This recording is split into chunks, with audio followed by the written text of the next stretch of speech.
So breaking news today then, Gatland is gone as head coach of Wales. I mean, actually, not officially as I sit here and record this, but I mean, there's enough stories out there to make me believe there is no smoke without fire. And a press conference has been called for this afternoon at the Wales base.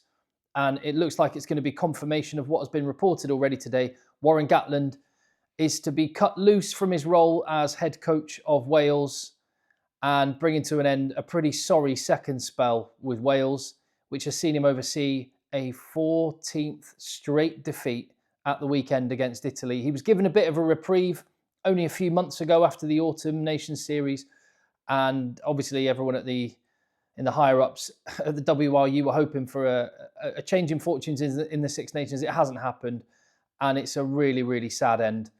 And Warren Gatland is gone. What do you think? Let me know in the comments down below. Leave your thoughts. Right decision, right time?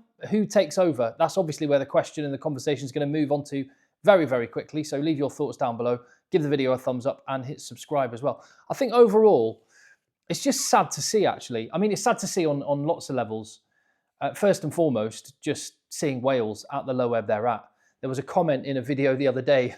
It was a Wales fan saying, "Oh my word, this is how bad we've got to where even Englishmen are feeling sorry for us." Yeah, that is actually where Wales are at. And it's sad to see. And just, it's Warren Gatland's legacy in tatters because, he's got some gates named after him in his honour. And let me say, rightly so. His first spell as Wales head coach, phenomenal. What he managed to achieve with the resources and the player pool that they had was nothing short of remarkable. Was it 3 Grand Slams? World Cup semi-finals. I mean, when you roll his Wales accomplishments in with what he did with Wasps, I mean, not just Wasps at club level, but them, just to focus on them, and with the British and Irish Lions. I mean, he's without question one of the greatest coaches we've ever seen. I'm hoping that the Gatland gates can remain and that maybe one day he can come back to Cardiff for a game and he can be applauded and cheered again, because this is a sorry, sorry state of affairs. And yeah, it feels a little bit like, if I had to summarise the Gatland Chapter 2 story, Gatland 2, Wales Boogaloo, it's the game has moved on, Warren Gatland has not. And his decision to return looks like a flawed one from his perspective, although at least from Warren Gatland's perspective, he got a load of cash. So, he can take that back to New Zealand and that will help him and his family out in the years to come. It was flawed from the WRU. And I think this is where the conversation needs to flow. Yes, into who's going to replace Warren Gatland, who's going to take over, how do you get back? But there are people higher up the chain at the WRU that need to be held accountable. I know some have already, but the mismanagement in Wales, what they've done to that sport, the apathy they've now created amongst what was a rugby, like there's nowhere like it in the UK or Ireland or anywhere, pretty much in the Northern Hemisphere. The southwest of France and Wales, the passion they have for rugby is on a level that you don't get. And what the WRU have done to Welsh rugby is just outrageous. I was surprised that this move came now. It feels like a bit of a football move. I don't know about you. It's sort of not really the done thing with rugby. I don't see really what there is to gain in the next 3 matches. You'd think Wales are, well, obviously getting a win is what's to gain, and maybe not trying not to get a wooden spoon, which is still possible. And you might get that little bounce of energy that you get from a fresh regime and a new idea and a bit of positivity breathed into a group. Maybe some selections of players in the positions they actually play. It's mad to think someone who was so good was so inept. Like, in fact, you've got people that I mean, I know way less about rugby than Warren Gatland does, and I'm like many, many other people going, Warren, you're picking a 12 at 10, a 12 at 12, and a 12 at 13. Sorry if I got that right.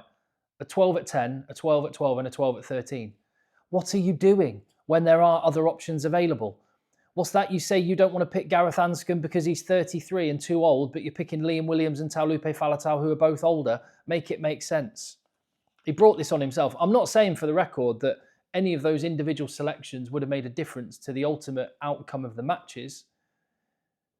because the way Wales player pool just isn't there. But it would have been a better showing than what they've shown, which was abject. And they did well to get a losing bonus point away in Italy, because really, when you watch the match, they got battered.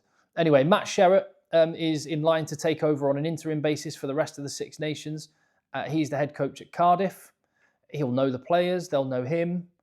Makes a lot of sense. Fine. I get that. And you know, maybe he can come in and call up Gareth Anscombe and Max Llewellyn. Put players in the position that they play. Maybe freshen up the atmosphere in the group, and then maybe that'll make a difference. But then the bigger conversation is who takes over longer term, and the two names that have already come into the frame: Simon Easterby, who's the current acting head coach for Ireland, and Franco Smith. Now, the Simon Easterby one, I knew the second I saw this news, I thought Simon Easterby will be in the frame, partly because he's got an international head coach role right now, and he's done a brilliant job in his assistant coach role with Ireland over the previous years. But the reason Simon Easterby is an interesting one, he lives in Wales with his wife, Sarah Elgan Easterby, who's amazing. I love Sarah, worked with her for years. And yeah, they're very settled with their teenage children in the valleys in Wales. So that would be, I can understand from that perspective, purely a lifestyle perspective. And we've seen Joe Schmidt make a decision, a professional decision based on personal and private matters. You could see how that one could be an attractive proposition for Simon Easterby, and also maybe he's, you know, get a taste of being a head coach, and he might want a bit more of that.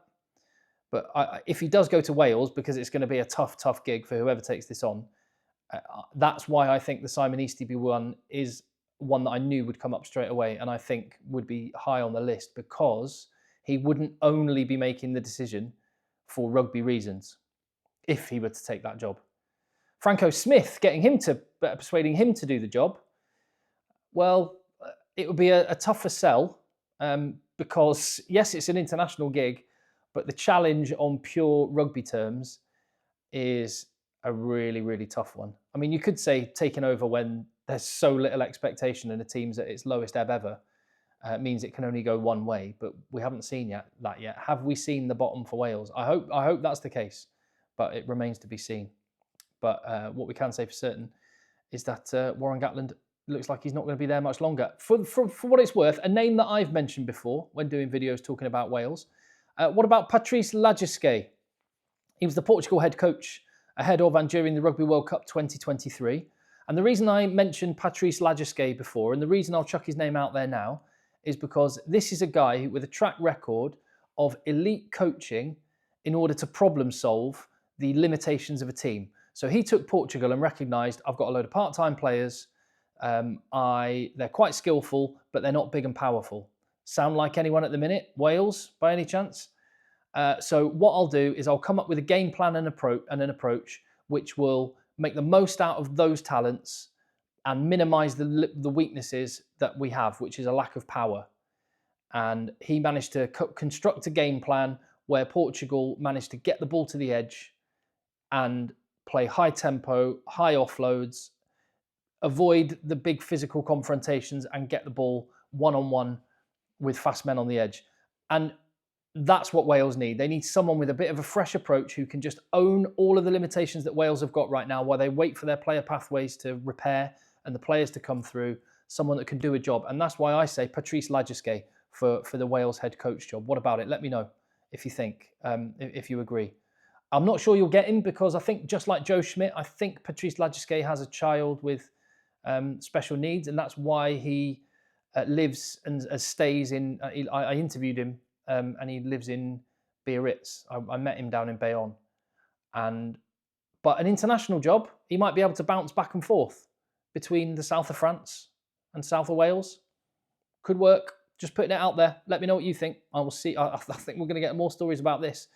In the meantime, I'll see you on the next one. Give the video a thumbs up, hit subscribe, and your comment down below.